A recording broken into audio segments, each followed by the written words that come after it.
This public hearing conducted by the Committee on Appropriations and Adjudication will now come to order.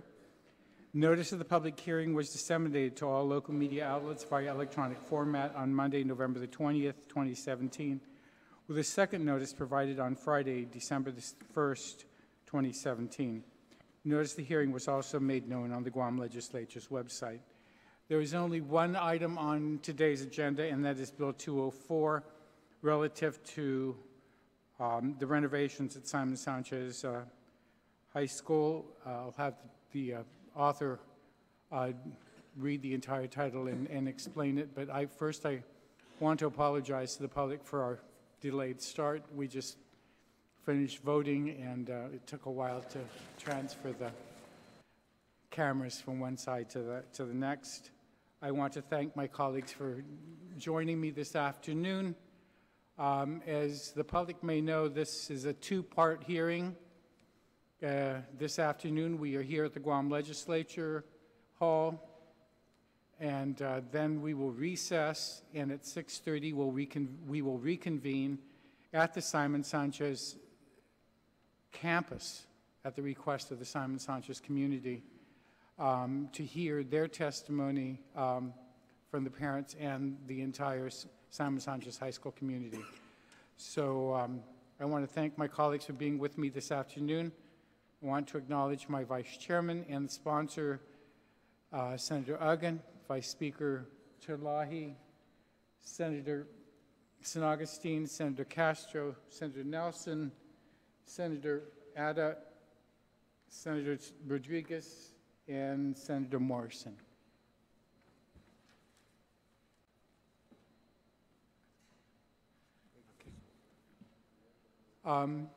Senator Uggan, as the sponsor, I yield to you to introduce your bill and open.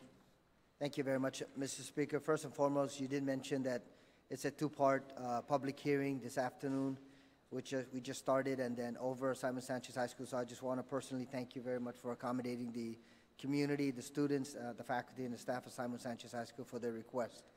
Mr. Speaker, this is Bill number 204, that's 34 COR, relative to designating the Guam Department of Education as a procuring entity for purposes of any solicitation respecting the construction and or renovation of Simon Sanchez High School under a long-term leaseback.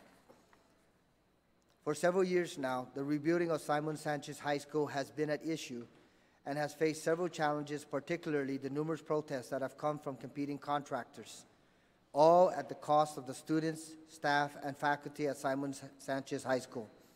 Bill 204-34 is intended to yield authority to the Guam Department of Education, as they are the governing arm over Simon Sanchez High School and hold the greatest interest in seeing that the students, staff, and faculty at Simon Sanchez get the new school that was promised. It is still my hope that the Attorney General's office settles pending protests so that DPW can move forward with the award. However, if the trend of protest continues, then Bill 204-34 is the way forward. The time is now to rebuild Simon Sanchez to the respect that it rightfully deserves. I look forward to hearing all of the testimonies and answering any questions you may have regarding this proposal. Thank you again, Mr. Speaker, Mr. Chairman. Thank you. We have several people here to testify this afternoon. Representing the Guam Education Policy Board is Maria Gutierrez, and I believe she and Mark Mendiola and John Fernandez will hear you first, in as much as you did sign up first.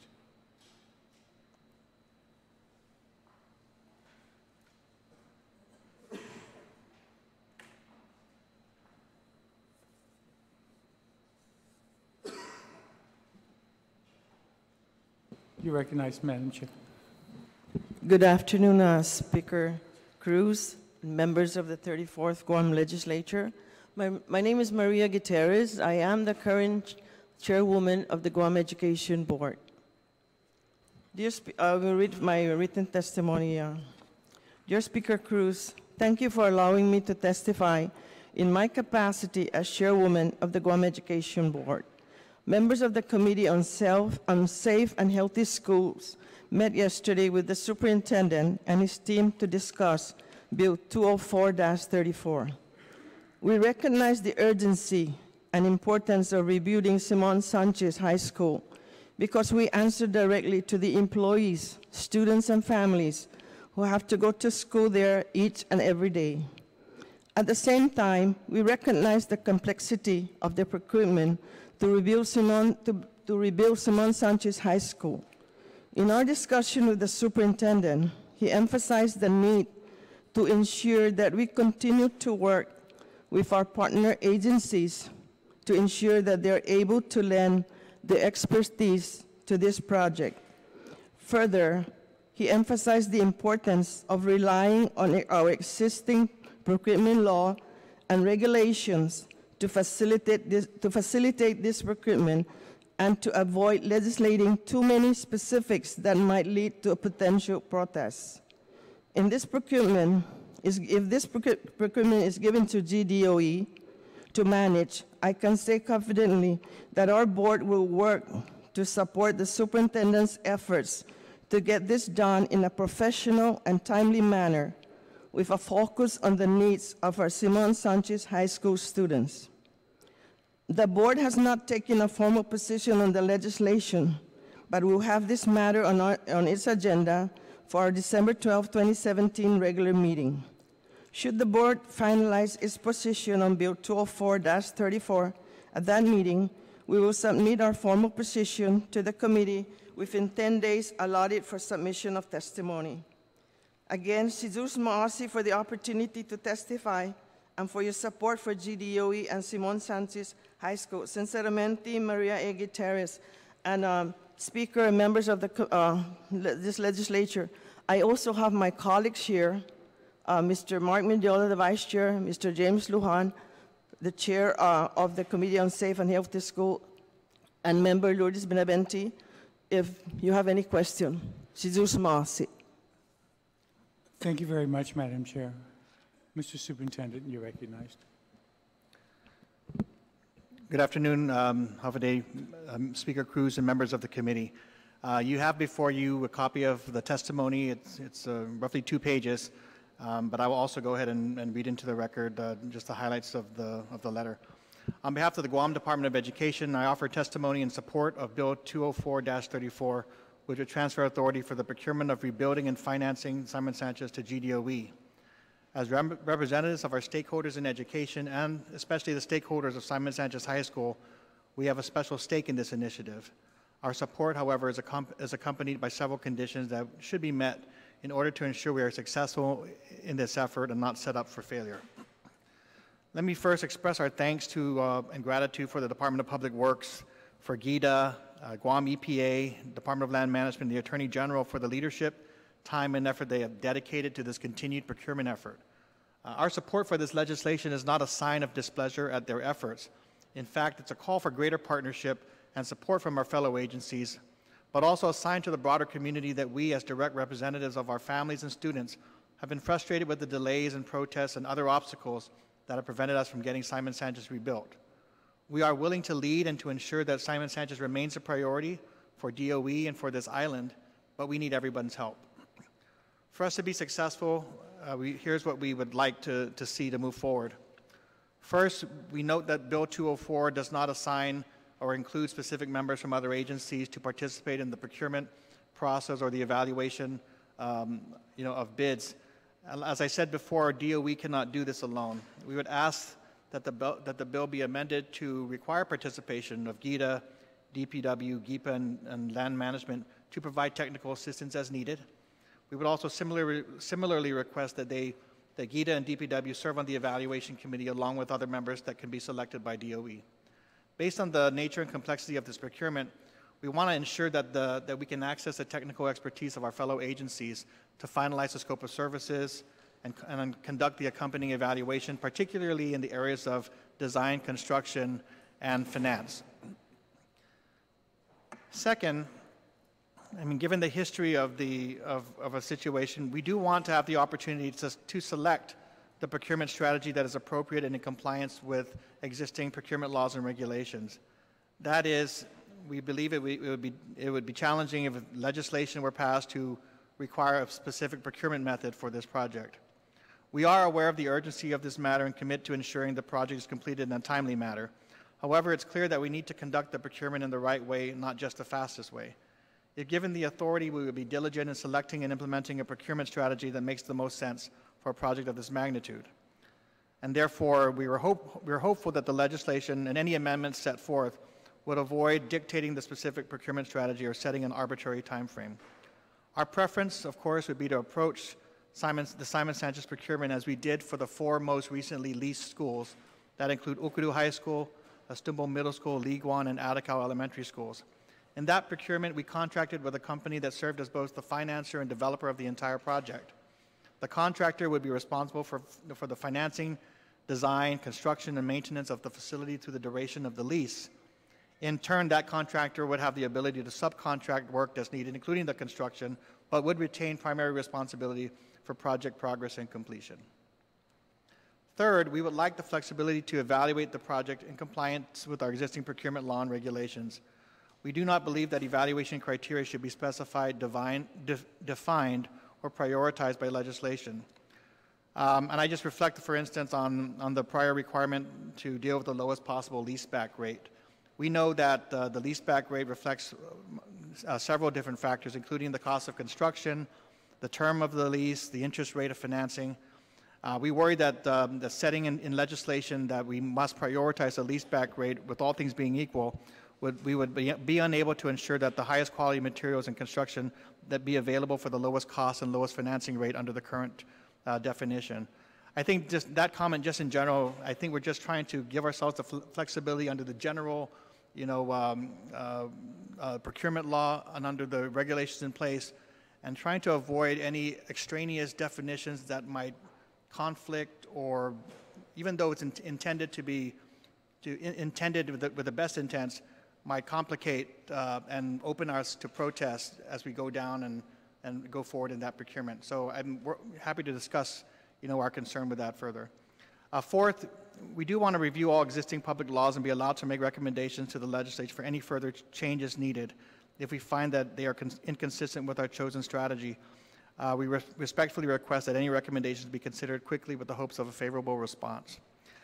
This particular situation, I just want to reference the fact that in the past procurement processes, with several laws that have been passed with regard to Simon Sanchez and the revenue streams available for facilities, and particularly this particular project, I know that a substantial amount of time has been put in by all the lawyers of the various, including the Attorney General's office and DPW, to try to make sure that we reconcile all the laws and that there aren't any holes or gaps or anything that would, again, lead us to a challenge down in the procurement process. I'm not going to point to anything in particular. I'm just saying that if we assume responsibility, our first step would be to ensure that we're clear on what all the existing laws allow and require with regard to this procurement process. Finally, we do wish to support the authority in this bill to respond to protests in an expedited manner in consultation with the Attorney General's office. I do believe we should require further legal due diligence to determine whether this provision would resolve or create any conflicts with the existing procurement appeal mechanisms, but we do appreciate the intent to expedite and resolve any procurement challenges in a timely manner. So with these 5 requests considered and hopefully met, GDOE would be willing to lead this procurement on behalf of our Simon Sanchez High School community. Thank you for this opportunity to testify at the hearing today. Thank you very much, Mr. Superintendent. Before I ask my colleagues if they have any questions of this panel, I want to acknowledge the presence of Senator Esteves, who's joined us also. I believe that's. I will allow the sponsor to ask the first questions, and then I will. Thank you very much, Mr. Speaker, and Madam Chair and Mr. Fernandez, thank you for your testimony this afternoon. I sense from both your comments this afternoon that certainly we share something in common, the members of the legislature, and also working in concert with DOE to ensure the eventual and final completion of the Simon Sanchez High School. So I appreciate your testimony and appreciate the recommendations that you have provided to the committee. Thank you. Thank you, Mr. Chair. A couple of things. Madam Chair, I understand you're going to address the board, the policy board is going to address this at its December 12th meeting. Yes, Mr. Speaker, because it was just a committee, but we need the whole board to vote on it. You know, that will be our position collectively. The committee don't feel that we're in a position right now to state the position until we get the members. And at the end of the hearing, I will also announce that we will keep the record open for at least 10 days. Yes. That should give you time to have the policy board consider it and pass it. Also, I really appreciate, Mr. Superintendent, your comments about wanting to look at various parts of this bill and provide some guidance, both legal and otherwise. If you need additional time over the 10, just indicate to the committee, and we will do so. I see that the principal of Simon Sanchez is here, and I want it very clear to the Simon Sanchez community this evening and to you that the policy board has asked for additional time. Your superintendent has asked for additional time. So please allow them the time to provide what they requested to provide to improve this bill, so that we have something that we can all work with. Just for my own information, Mr. Superintendent, how many members of the management team at GDOE have completed the procurement certification training? So we have about 16 employees who have taken the various modules. So some, who have participated in taking the various modules, and of those, 10 have completed all 4 modules, including our Deputy Superintendent for Finance, our attorneys, both attorneys, and our entire procurement office. That is very, very, very welcome news. And with all 10 of them assisting you in trying to put together your position on this bill, we look forward to whatever it is that you decide that you're going to send to us. Right. But I want to first thank you for being willing to understand that this bill may have some issues and that you need to address it. And so I appreciate it. And we will keep it open until we hear from you, okay? Right. On both of you. Okay, any you. questions from any of the members? Madam Vice Speaker? Okay, Senator Snogestein.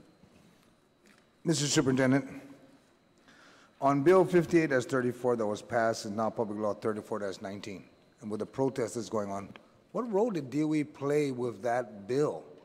That could I co-sponsor with Senator Uggan this bill, but what role did DOE play with DPW so that we could have gotten Simon Sanchez gone and done, or started at least? The role that DOE has played in prior procurement efforts for Simon Sanchez is spelled out in the law. I mean, we are part of, basically part of the agencies working on it, DPW in the lead. So we provided as the end user identifying the scope of and the specifications of what was needed and what was being asked by the school as part of this process. And then we also participated in the evaluation committee. The superintendent involved was in the first effort was chaired the evaluation committee, but also with the partnership of the other agencies. So I think the issue is, primarily as an end user to make sure that whatever procurement, whatever comes out of this procurement process, what was sought by the school was in fact what was being able to be provided. And then I think beyond the procurement, should there have been an award, DOE was envisioned to be part of an ongoing team to ensure that as construction went on, that again it was compliant and consistent with what the school needed. And Mr. Superintendent, based on this new bill your roles just changed between you being DPW now and them being DOE. All you're doing is exchanging roles, but was your recommendation that you have, the 5 points here, was that ever presented to them so that they can focus on getting this lease going and the I's would have been dotted and the T's crossed so that Public Law 34-19 would have been successful? I mean, I'm just trying to understand because, we're gonna, if you get it and the same problem exists and all you did was change hats, we're not resolving it and the students are still suffering. Correct. So, I mean, obviously, experience with the past procurements have given us additional information that we can, utilize to improve. But I think mostly we, based on the way the law was written, we, DPW was the lead. We provided information as the end user, and we provided our position and comments and opinions about how things should proceed. But ultimately, we defer to the lead agency, given that they have the responsibility and they have to be answerable and accountable for all the decisions. So some of these items we might have discussed in different formats, but I think that ultimately we respect the role of the lead agency. If given to us, we would again want to to review and to ensure that we're able to carry this out, and wanted the support of the legislature and the board to ensure that if there are any changes, obviously in a timely manner, we don't want to drag this out, but if there's anything that can be done to either address a prior issue or to facilitate and expedite this procurement, we would want to have the authority to make that recommendation as a lead agency, again, responsible and accountable for completing this project.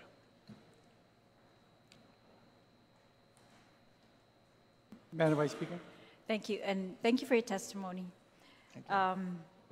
I too share the concerns of the chairman of education for the legislature, but and I guess I want to make sure, because when Bill 58 that became law recently was up, I don't remember DOE saying they had any issues with the type of procurement that was being pursued, or these things that you're now asking that you might have to come back on. So and you've been on this committee since the start, the committee with DPW and GIDA, and so if there's a different procurement strategy that you have in mind, yeah, I'm hoping you're going to share that, and we draft the bill around that. I mean, this is the first I'm hearing that there's a different procurement strategy that you want to pursue.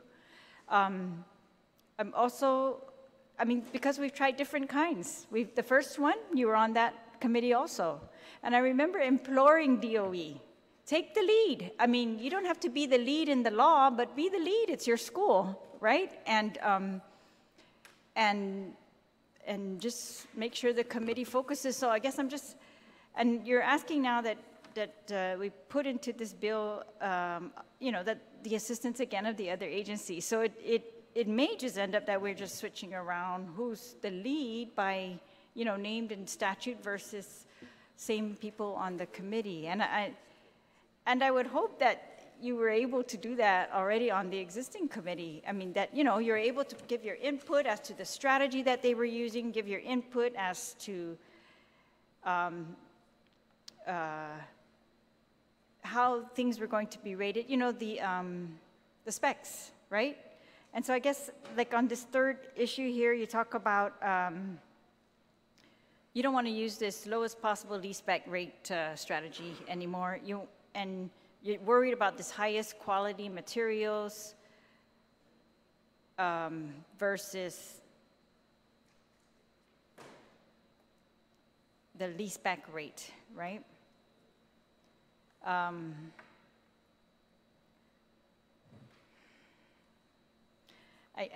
pretty sure that wasn't the way these other schools were procured, Ukudu, Istanbul, what was in the original procurement law for Simon Sanchez prior to Bill 58. I mean, so we did give that one shot, and then we changed it in another bill. I'm not even sure how many times, but I know when I was here it was only changed once. But I'm pretty sure that this lease back was, patterned after those other schools in the first bill for Simon Sanchez. Isn't that correct? So, ma'am, first of all, Let me clarify that the bill is being proposed by Senator Uggan and Senator San Augustine. We did not approach the legislature to say that we were jumping in to take this away from any other agency. We are currently in the process of monitoring the OPA's progress in addressing the current protests on the existing procurement. So that is something that is pending.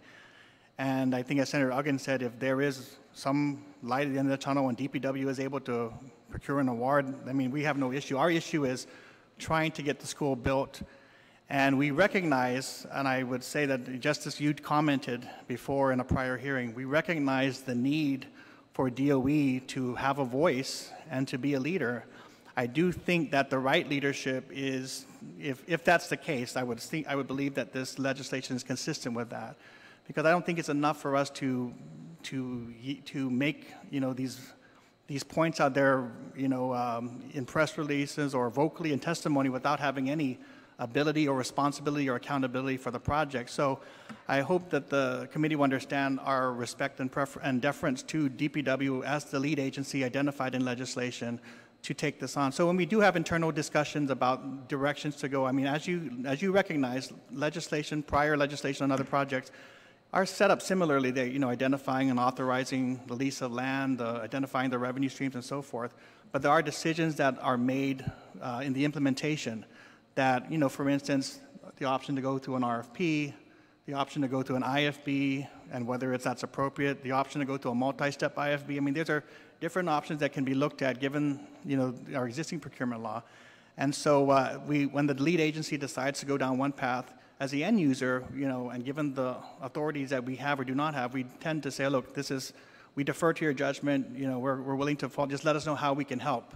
But we are going to recognize that we're working as a team, and at some point we got to go forward with a decision. Now that if in fact it's placed in our hands, then we need to embrace that fully, and that means we have to be very comfortable that we're not just going to defer to our past decisions. If we raised an issue but it wasn't raised strongly enough, now that we're responsible and accountable and that matters to us, and it is a strongly held opinion about what strategy to take, you know, we would be responsible for that decision, but at least we would be able to control that. So I think part of the frustration in the past, not frustration, but I think part of the issues that you recognized is that DOE is, you know, in the passenger seat, and the concern of the community is that it's not given priority.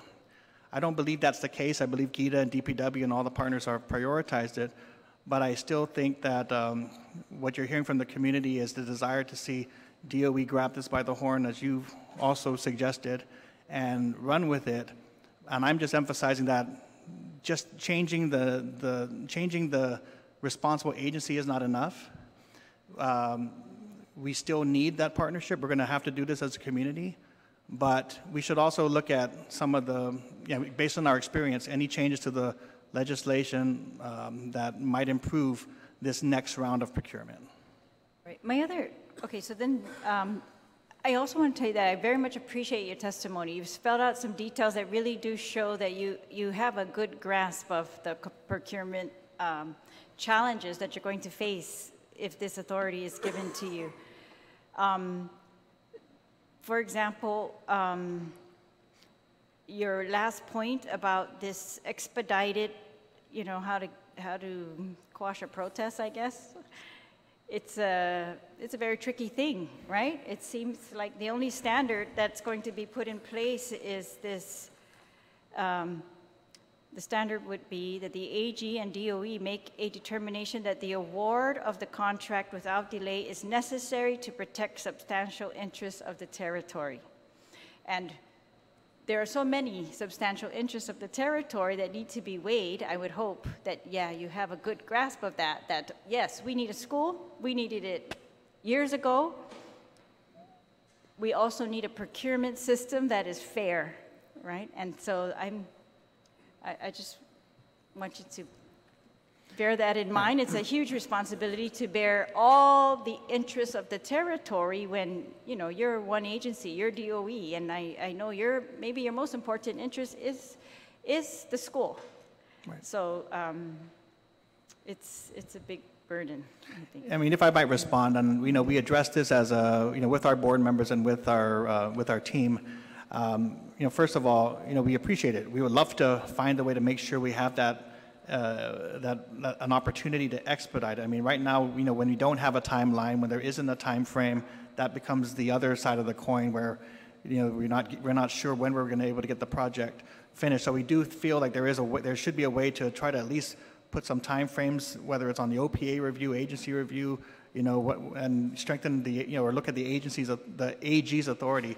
But at the same time, we understand that even with the language that's there, it basically says in consultation and concurrence with the Attorney General. I'm not of the opinion that the Attorney General will basically say, well, whatever your DOE says, we're going to go ahead and sign off on the substantial interest. It hasn't been the case in review of other things that we've put before the AG. So I would expect there would be, that we would have to hold ourselves to a very high standard, even if we were to exercise that provision and go to the AG for emergency type of action. I believe that we would still have to ensure that we have shown compliance with the laws and regulations, so that it doesn't look like an arbitrary request from DOE. So, that doesn't give us it gives us an option, but I don't think it waters down our procurement I was happy practices. That you pointed out that you would require further legal due diligence to determine whether such language would resolve or create any conflicts with existing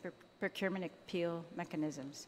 So I appreciate that. Well, the reason why is because we don't want to get caught up in litigation on an issue that's out, on a law being passed, and we don't want to get caught in a litigation mess on an issue that may be ancillary but important and relevant to trying to get a school built. So we want to make sure at least we've done our good faith review. My other point is that, for the people of Guam, we would like to do this at the lowest cost. And this is my final point. I know we have a lot of senators here who would like to talk with you, but it's just, so your preference for this method that we've used before, I'm not convinced that is the cheapest method or it's the most, but I would like, if this is still your preference after the time that the speaker has given you, that you just kind of give us a little bit more as to why, cost-wise, you believe this is the preferred method, because we had gone through the, multi-step, hopefully trying to get the cost down. And so I would like to see a little bit of analysis on that. So if I could respond, and I appreciate it, I know you have a legal background, so I hope you'll appreciate the point we're trying to make here. We're just saying that we have existing framework and mechanism for procurement in this government. And when you pass a law that starts to make special, make this particular procurement unique and special in any way, we just say that might create some issues.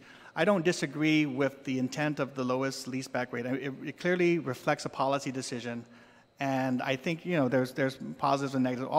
What I would say is that just to think about it in a procurement sense, if I'm a vendor, I'm going to say, so how do you define that leaseback rate?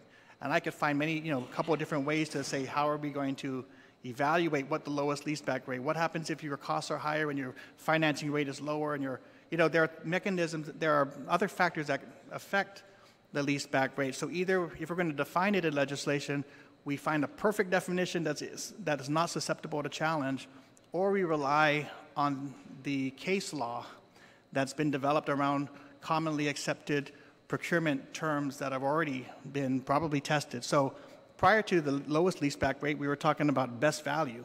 Well, best value, if you start to define it in legislation, might create, a host of issues, because if you're saying we have a special definition of best value, then you might be starting off, with no precedent with regard to how the local or federal government has interpreted best value. I would prefer that we operate under pre-existing and hopefully well-tested procurement principles and concepts versus and I'm just saying in the case that there's amendments offered, any time we deviate from an existing established principle, it may create some complications. And if I were a good lawyer on the other side, looking at a protest, I would try to find any place that it's different from prior practice and say, hey, let's figure out if we can put a hole in this one.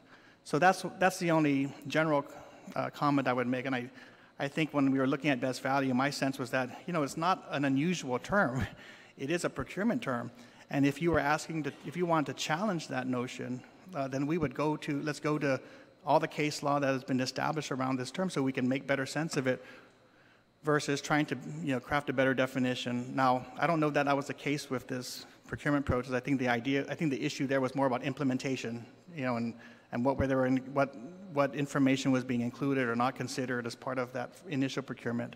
But I'm saying that whenever time we take a term and add a condition, that we just need to be wary that it might open us up to protest. So I would be happy to get back if there are, on some of the specifics. On the cost analysis, on the cost. Because you're saying it's your preferred option, but we pretty much recognize that might be the more costly option. And we, have other schools we have to deal with as fast as possible. So that's why I just want to make sure, of course, it's very convenient when they built the DOE, offices and TZN. I think they use a very costly method of how to do that. It's not the least expensive method of doing that. Right. And we could have used some of that money for these other schools. And so that's why I'm just asking you to please consider that. Even though it's convenient, even though it would be a repeat, if the thing I would repeat if instead of the method would be the school plans. I mean, if you can narrow pinpoint what you really want as much as possible, you eliminate so much of this things for debate or things to have to, determine value versus cost, and you can really get down to cost on exactly what you want.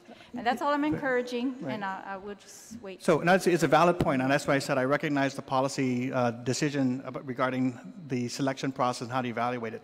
An alternative way is to look at the revenue stream that's been dedicated to Simon Sanchez, because that actually represents a constraint and a cap on that funding. So I think in the legislation and the decision of the OPA to separate Simon Sanchez High School and then separate the revenue streams, we already face a limit on what can be spent. Now, obviously, you're saying you don't have to spend all of it, but I think, so I understand that, but at the same time, it does represent a reasonable expectation of what that limit's going to be, because you've already specified this is the only revenue stream that will be used.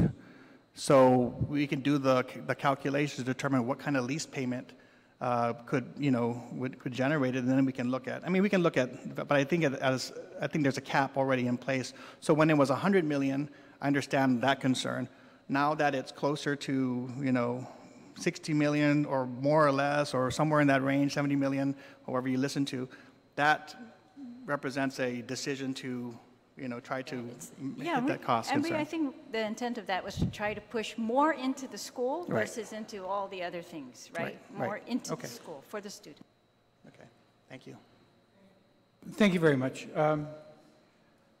Not that I'm trying to quell the discussion, but the drive to Simon Sanchez is quite, the traffic is heavy. We have to move all the audio equipment and the members up. So if everybody would just have shortened questions.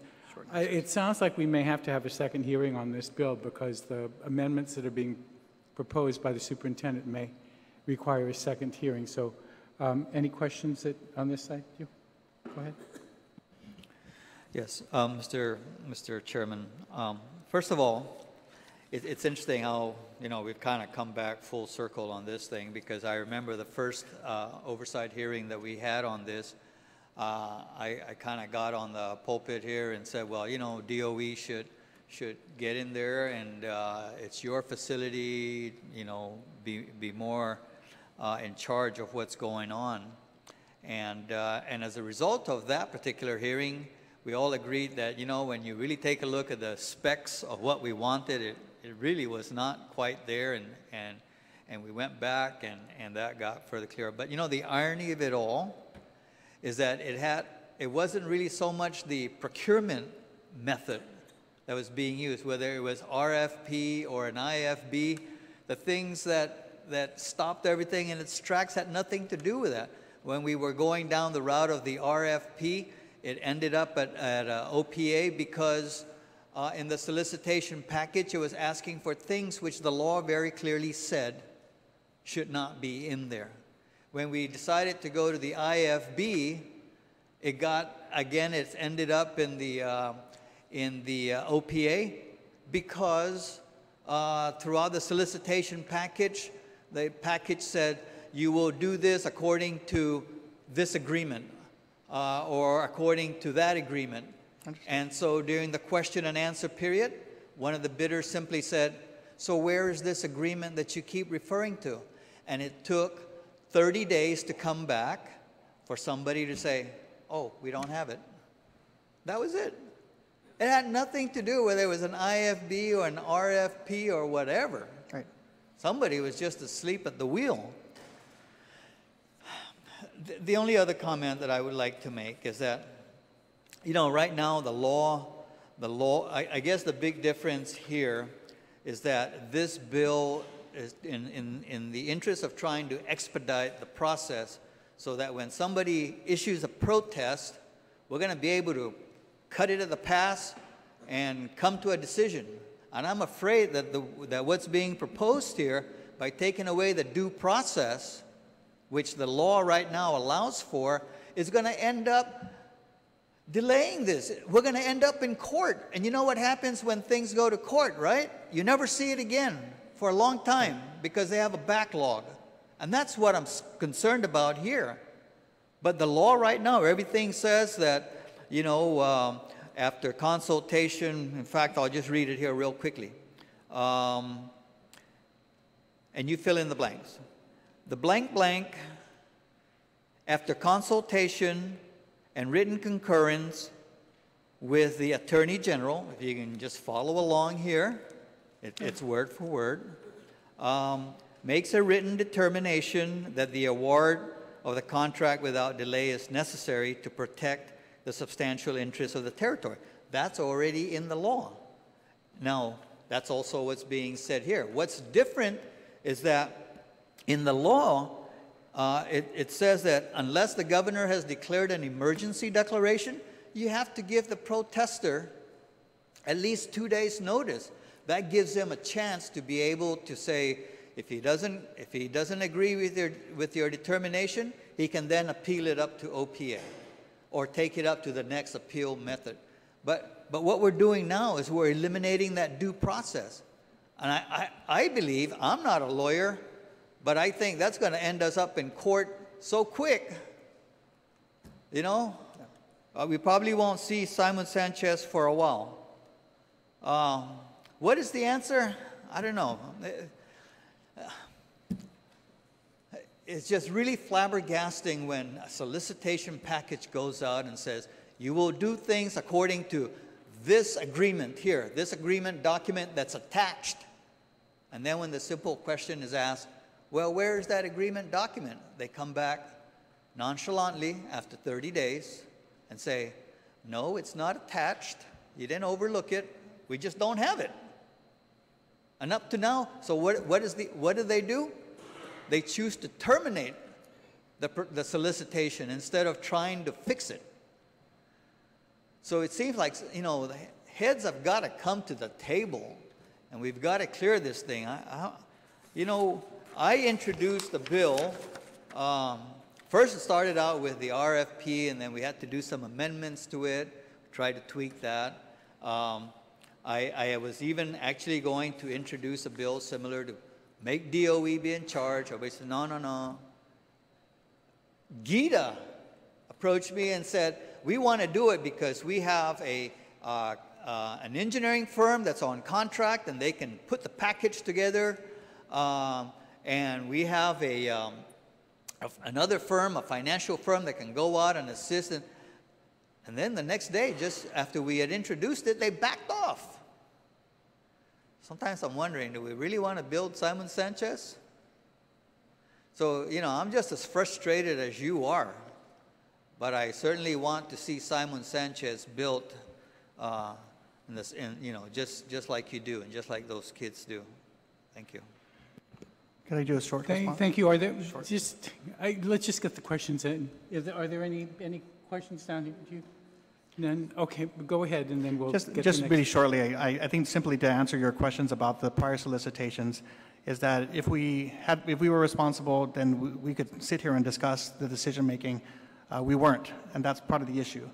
Not to downplay another agency, But we do recognize that, that when DPW handling in this particular situation, director has recused himself from participating. And then you've had, you now have a second deputy director overseeing the procurement and staff. The reason I raise that is any agency who was managing a complex procurement like this, who was unable to provide that top-level leadership, is going to have a challenge if it's complicated and there's lawyers involved and so on. So I would say that, in this particular case, that's one thing that is a little, challenging. So that's the piece. The other piece, and I think you're right, it's not necessarily the law and the procurement strategy. And in fact, I don't disagree with you. In fact, I thank you for the work you've put into trying to find the right solution. I just think that what the issues you referenced had to do with execution. And again, I can't speak to that. I can't speak to the Simon Sanchez community. I can't speak about execution because ultimately we, are going to defer to our agency. I'd like to be, but I think the issue is, in a few years, this hearing will play over and you'll say, see, you took responsibility and you wanted to and you didn't do it, if that's the case. No agency, I think, is jumping to take on such a large job, but we're willing to do it if it's going to help Simon Sanchez, and we'll try to figure out the right way to do it. Thank you, Mr. Chairman. Again, thank you for being here. Superintendent Fernandez, just a couple questions with regards to your testimony. I see here, part of your request is that GITA and DPW are part of the selection process for their technical expertise, but as we've seen with some of the reports back from the OPA is that those were some of the core, part of the core of the problem. And do you think that having them involved or having such a level of involvement, if you were to have the responsibility of procurement, do you think that would just create the cycle once again of errors with the selection process that could be protested upon? Yeah, first of all, again, I don't want to disparage the other agencies. I think they've put their best efforts forward, and we've been working in tandem. And I think in our discussions about this and other approaches, I think there is a commitment in any change to whoever's in charge. There is a commitment to work together. The governor's made it a commitment. The agencies have been good partners. It's just it's a complex procurement that we're trying to work through. So I don't see that. I do think there were mistakes that have been made in the past that we need to correct and need to ensure they don't happen again. But at any rate, if you tell me that DOE is going to do this all alone, and we're somehow supposed to come up with the financing details and scope and mechanism, I'll just tell you, please don't give it to us because we're unable to do so. So we recognize that we do need GITA and DPW to be partners. But with regard to, is there an agency that's going to make this the #1 priority and drive this as hard as possible because we're directly responsible to these students? Then I say, well, we're obviously the first ones in line, and we just need to make sure that we recognize that we're willing to take responsibility, but we still need to ensure that the technical expertise is provided by our fellow agency partners. I understand the sentiment, and in some ways I do concur. Maybe they did put their best foot forward, but at this stage in the game, as we're looking for other options, it's not about getting a gold star. It's about results. So either they did or they didn't, and what is true is they didn't. And so I think part of my concern is we're taking time to address a piece of legislation, and at least as I'm understanding it, part of your testimony is I do understand that you need that technical expertise, but we're still at least some of us are still trying to identify within government, is that technical expertise actually even present in the agencies? Are there other aspects and other things that we can look at? Are we going to the right places? Do we have to potentially hire a consultant to help us through this? I think that's an excellent idea, and I think we have someone here that's going to speak to that, and maybe we can get that on the record. We might be moving forward. So in short, yes, there are other options. I know GPA does it in terms of how they handle their procurement. And so it takes resources, I think, though. That's the only. And I'm just trying to move us along so that we take. And so why don't I excuse this panel, and I'll invite GEFF to come forward and testify. Mr. Flores? Mr. Wilson?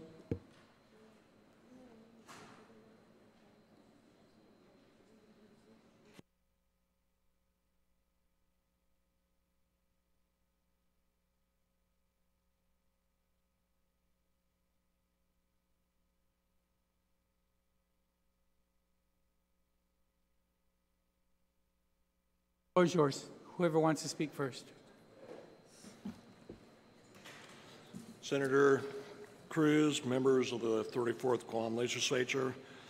I'm Phil Flores, and I come here today with Jamie Wilson, a fellow board member of B.J.F, to testify in favor of Bill 20434, sponsored by Senator Frank Goggin and Joe St. Augustine. We salute the members of the Guam Legislature, the Guam Department of Education, Public Works, Office of Attorney General, Governor Caval's office for the collective recognition of the need to replace Simon Sanchez High School and for working so hard to find a method to do so. Let me step back to explain who we are, our continuing interest in having the opportunity to participate in the development of a new Simon Sanchez. In our experience, and if you will excuse me by patting our own backs, our knowledge in the process of building new schools in Guam. B.J.F has been a series of special purpose entities which have developed, financed, and built the previously mentioned by the superintendent schools Atacala Elementary, Okadu High School, Liguan Elementary, and Estumbo Middle School. We also developed and facilitated the expansion of Okadu High School.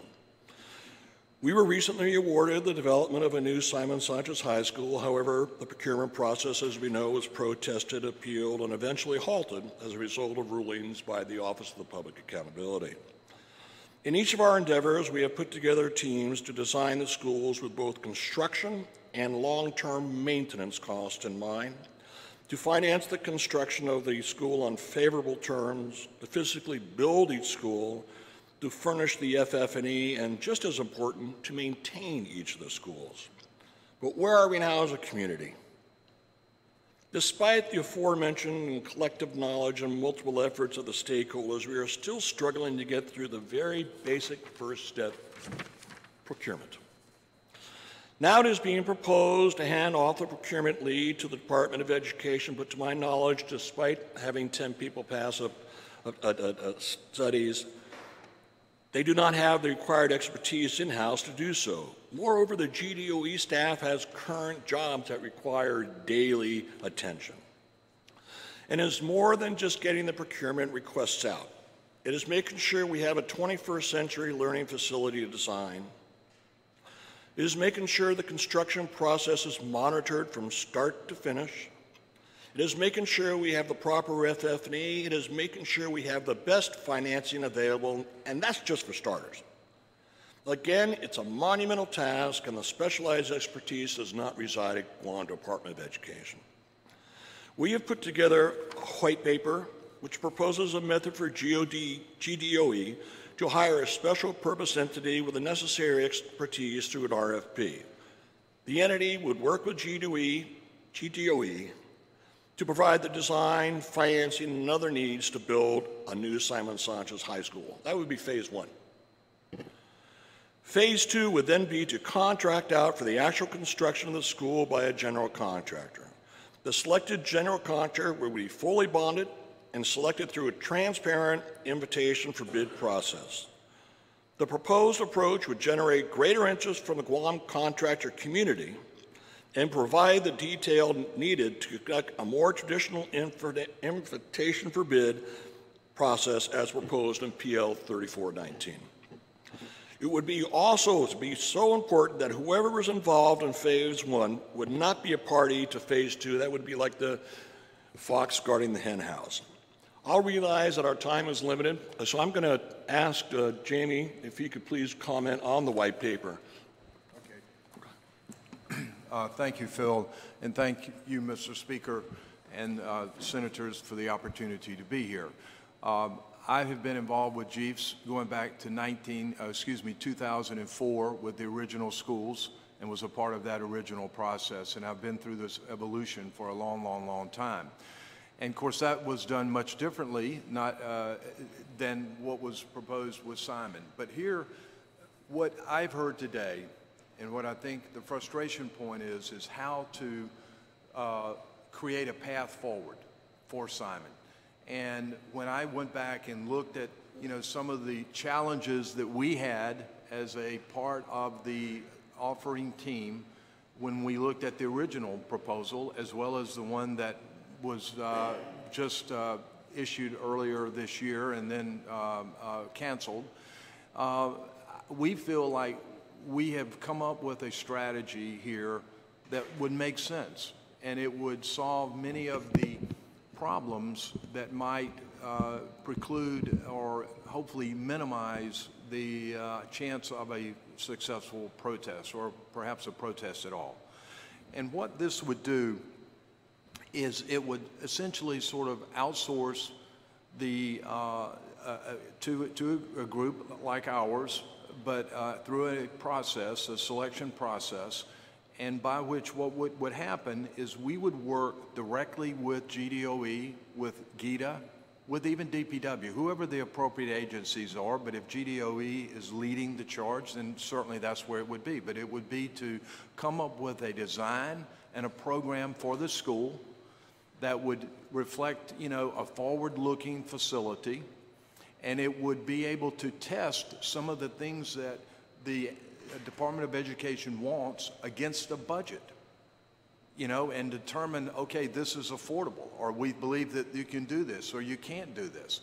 But be that as it may, at the end of the day, it would be all about the bids. But what would come out of that is a detailed plans and specifications taken to 80, 85, 90% complete. We would also develop the financing documents. I've been an investment banker for 40 years in the bond world, and I've done this for many school districts all over the country. And we did it for the original G schools and borrowed money at 4% back in the day. So what we would do is develop not only the financing documents, we would develop with the appropriate legal counsel the construction documents, so that these documents that were alluded to earlier that were not a part of this most recent solicitation would be a part of the solicitation. It would be a very, very tight package, so that when it went out for an invitation for bid, all the contractors that met, you know, that could meet the requirements, bonding and other, you know, security issues, would be in a position to know exactly what they were bidding on. And so that when the bids came in, it would be truly an apples to apples comparison. And it wouldn't be like trying to pin the tail on the donkey, which is sort of kind of a little bit like what we've had to try to do in terms of, you know, and you talk about lease rates, leaseback rates. Well, unfortunately, nobody can predict what the interest rates are going to be 12, 18 months from now, and that's one of the challenges, frankly, of a leaseback rate. Plus, it gives you the opportunity to go and pursue during this design phase that's going on, and will take some time. It gives you the opportunity to explore some really creative opportunities for financing, which is going to save the government of Guam a lot of money over a 20 or 30-year period. But if those things don't come to fruition, then you have a fallback traditional tax-exempt bond finance, or whatever the term might be. So what this entity would do is then they would work and basically run the bid process, the invitation for bid. And it could be done in concert with GDOE, but nevertheless, the idea would be that once the bid was awarded, you still have to have someone to administer the contract, to basically make sure that the contractor's doing what they've agreed to do, that they're building it pursuant to the plans and specs, that you don't have defective work, and that they're on time and on schedule. And if they aren't on time and on schedule, you have someone that can step in and effectively call on the bond. And we have successfully done that as G.F. We did it in the earlier situation. And as far as the monitoring of draws on construction, since that was financed by, or the source of revenue was compact impact monies, the Department of Interior required, or they wanted to know that these federal monies were being spent in the right way. Well, we figured out a way by which we could have the proper monthly reporting that was done, that was sent to the Department of Interior. It was put on a website so that GDOE could look at it, and it was very, very transparent.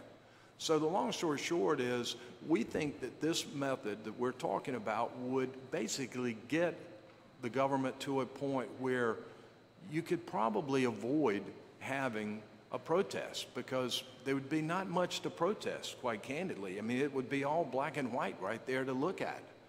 And notwithstanding the expertise that may or may not exist with some of the agencies, undertaking and managing a project like this is a big job, and we've done it a number of times. I'm sure there are others that have as well, but be that as it may, we think this is the path to move this project forward and to do it as in an expeditious a fashion as is possible.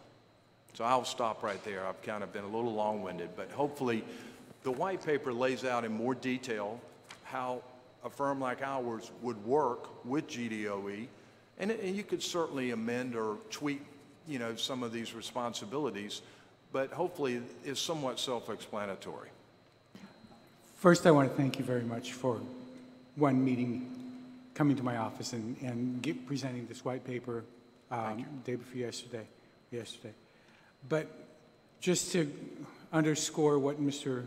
Flores stated and what Senator Esteves was stating, is what you were talking about is to have a professional consultant do phase one, and the professional consultant that works on phase one would not be bidding on phase two, but the professional consultant on phase one would be the project manager overseeing the invitation and the construction and the implementation of phase two.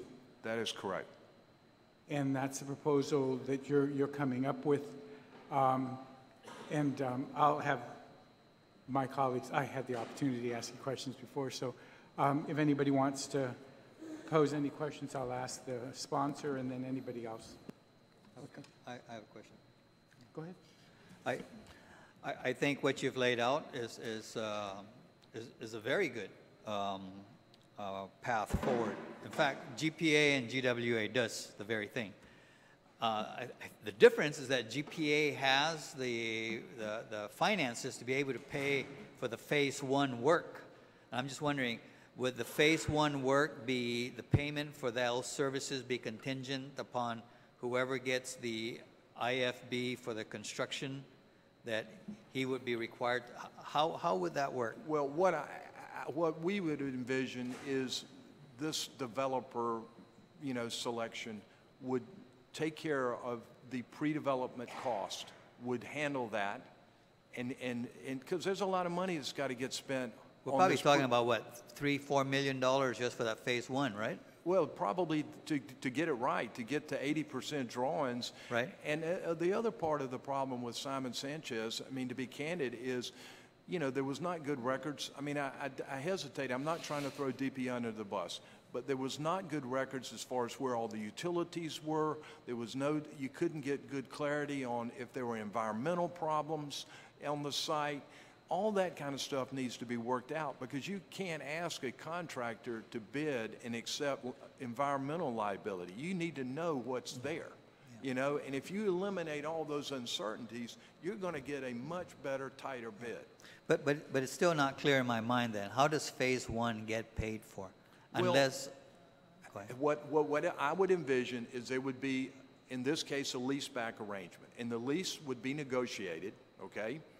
And it would have some parameters, and with that lease, as a developer, we would be able to raise the money to pre-fund this pre-development cost, okay?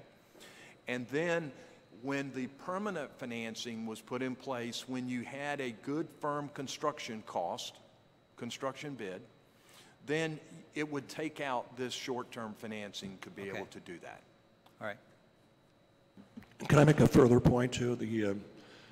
First off, your frustration, believe us, we have just as much frustration having won and have it all tossed out. But we mentioned earlier that this would broaden the field of contractors who could bid on the actual construction, because the way it was set up before, you had to be a developer and have a contractor by your side. We had Hensel Phelps by our side. But Hensel would not have been able to necessarily gone out and do this on their own or bid on it. So if instead we're bringing 90, 95, 85% finished plans to the contractors to bid on, they don't have to worry about going and getting the lease financing. They don't have to worry about the design. Everything's taken care of them. Therefore, you'll have more who will be able to enter the playing field. Good point. When do we start? No, I think it's a very sound plan, and I think that's the way to move forward. Thank you. Thank you, Mr. Chairman. And I'd just like to comment, the first time I saw any legislation regarding Simon Sanchez during my term, I think it was and it was alluded to by both the superintendent and yourself. In my experience with regards to contracting, it was just something all the way back to the first and the enabling legislation.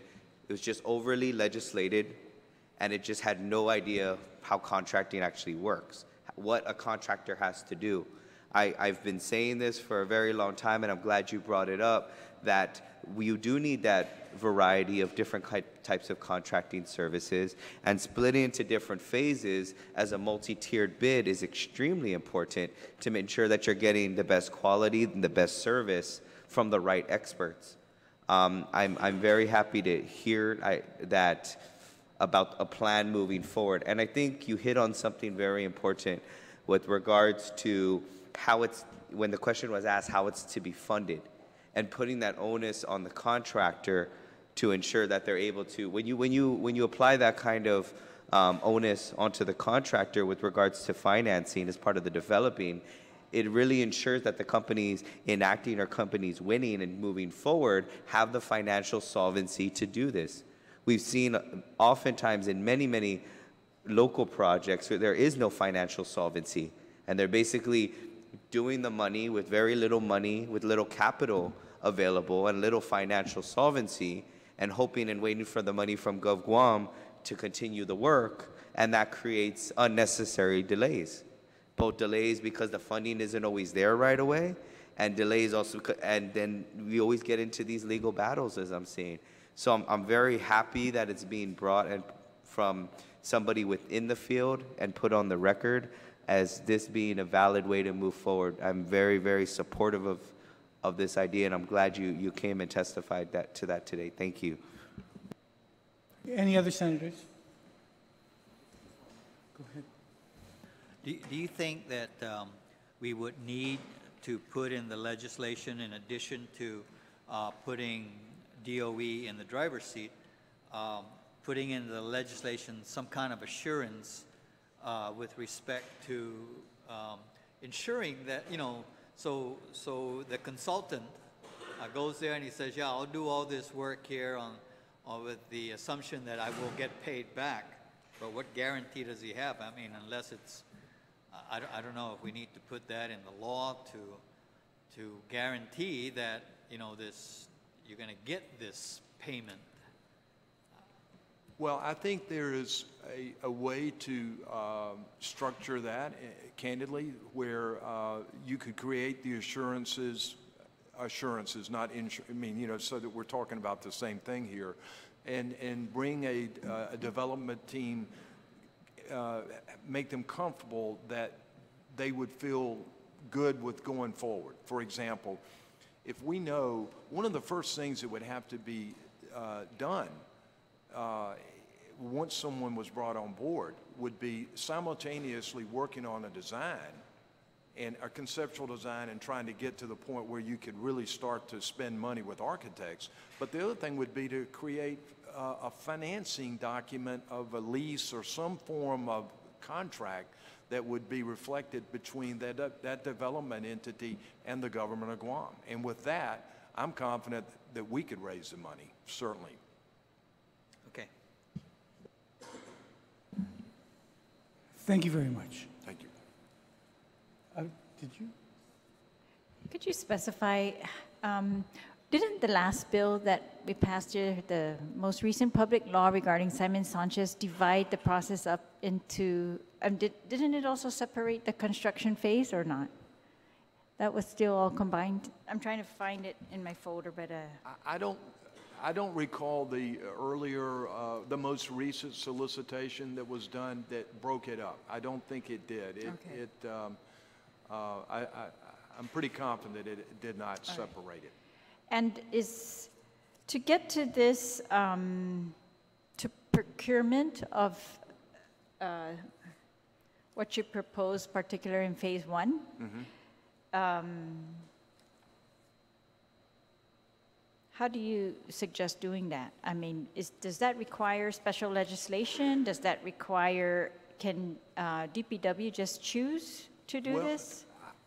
You know, I think that it could be that this bill that you're considering, which obviously people suggested certain revisions to, could be amended or revised in a way to incorporate this kind of an approach. I mean, right now it gives GDOE a fair amount of flexibility as far as how they can proceed, but I think there is some conflicts when I read the legislation where it talks about the contractor doing this and this and this, and so I think it would need to be bifurcated a little bit. But I think, you know, some revisions could be made in the current law to allow it to happen. Do you think our current procurement law can accommodate this? I'm sorry? Can our current procurement law, if we weren't going to designate DOE and we just, DPW, could DPW do this themselves? You know, I'm not an expert on all of Guam's procurement law. I think it probably could, but you know, the law that is being considered might, you know, sort of hinder it somehow. Well, okay. I don't dictate know. some Yes. certain things that. I think, Senator, that if the RFP was to go out for someone to provide the services of phase one, that one of the criteria would be their ability to understand or their understanding of the procurement law in Guam. Thank you. Thank you again, Mr. Wilson, Mr. Flores. Merry Christmas, everyone. Merry Christmas. We have two more, I have one more individual that wants to testify. Mr. Nzagan, again, we have to transport everybody and all the equipment up, so if you can keep your testimony under 10 minutes, that would greatly be appreciated.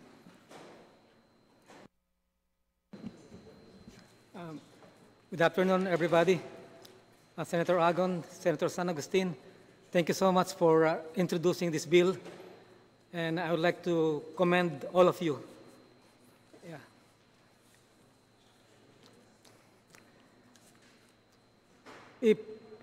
If it's not broken, why fix, Mr. Chairman?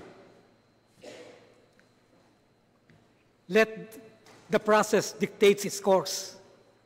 In the first bid, the difference is $12 million. Why will they award it to the other guy? I have to commend Cortec on this matter because they saved the government of Guam $12 million.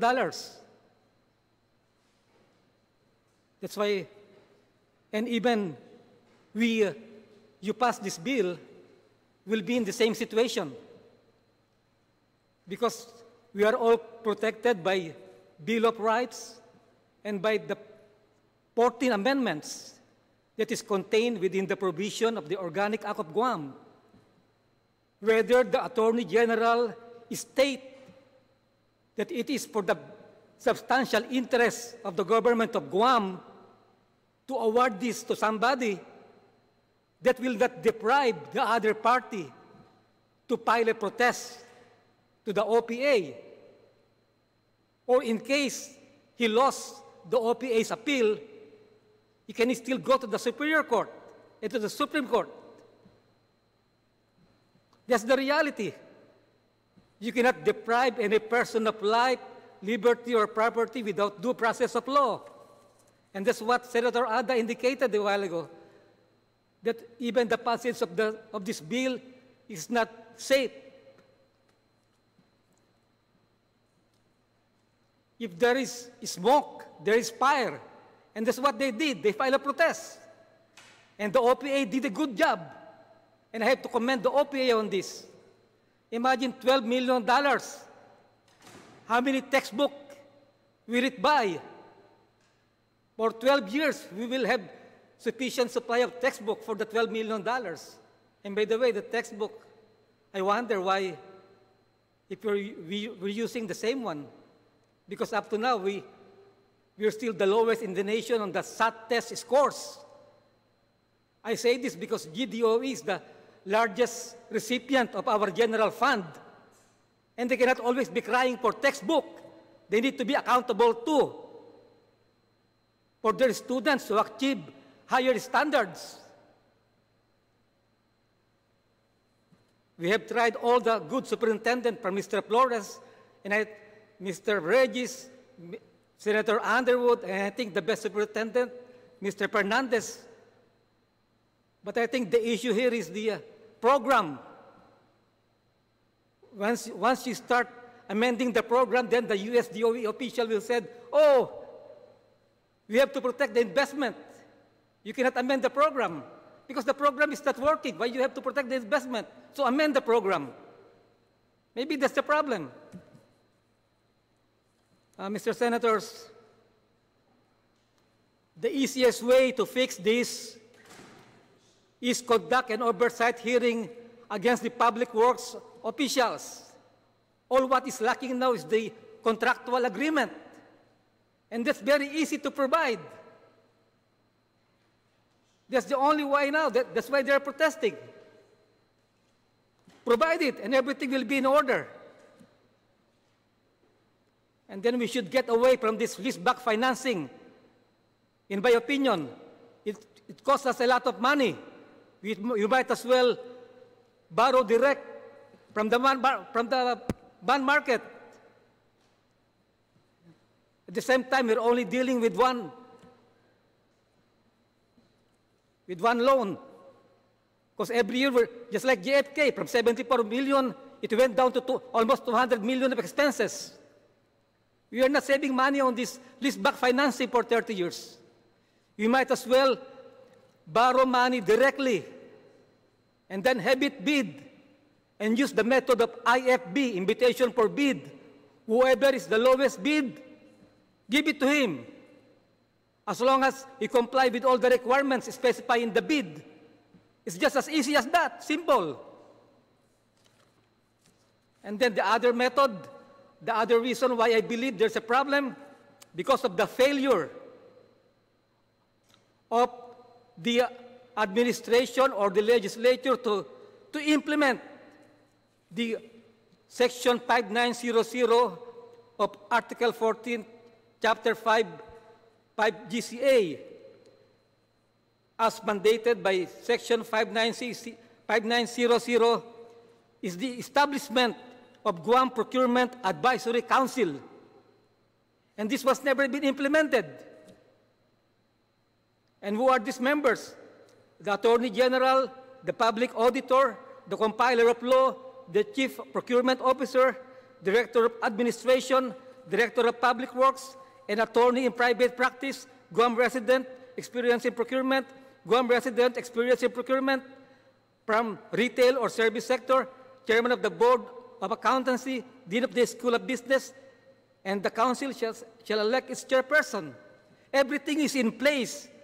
Everything has been enacted by the previous legislature. The only problem is that being implemented. All these flaws, all this deficiency, all these lacking documents that contain in the bid shall be fixed by this Guam Procurement Advisory Council ever since. But no, it's never been implemented. And then second is try to conduct a work session with all the procurement officers. And again, first and foremost, as the governor in charge of the all agency, you can just easily fix this without going to the OPA or to the court. Just like what I said, you cannot deprive anybody of bringing this to court. Thank you, Mr. Speaker. Thank you very much, Mr. Linsaken. Mr. Mayor, were you going to ask? Yeah, I just wanted to note, thank you, Mr. Lisanko. I just wanted to note that I'm looking at this, I guess in the 33rd Guam Legislature, there was a Bill 411 relative to authorizing multi-step bid source selection method, and additionally, it stated that the responsibility, or there was a suggestion then that DOE handle the procurement. And so in response to that, there was a letter from DOE at the acting superintendent at that time, Joseph Sanchez, and they said that very unequivocally that we've always been focused on smaller procurements that are mostly focused on professional development, professional services, custodial, and small maintenance. We do not have the expertise to take the lead on a capital improvement or construction project such as this. And because of these 2 points, I must confirm that we do not have the current capacity or requisite expertise to take the lead on this procurement. So I would just like to ask that your committee just reconcile that testimony with the other testimony. Thank you, Mr. Chair. Thank you. Mayor, you'll do your testimony up at the school? All right, then this, again, the record will remain open for 10 days. Anyone who wishes to provide testimony should send it to senator@senator.bjcruz.com or bring it here to the legislature. We'll keep the record open for at least 10 days. The committee will stand in recess and will reconvene this committee at the Simon Sanchez cafeteria at 6:30 this evening. All right? Thank you very much.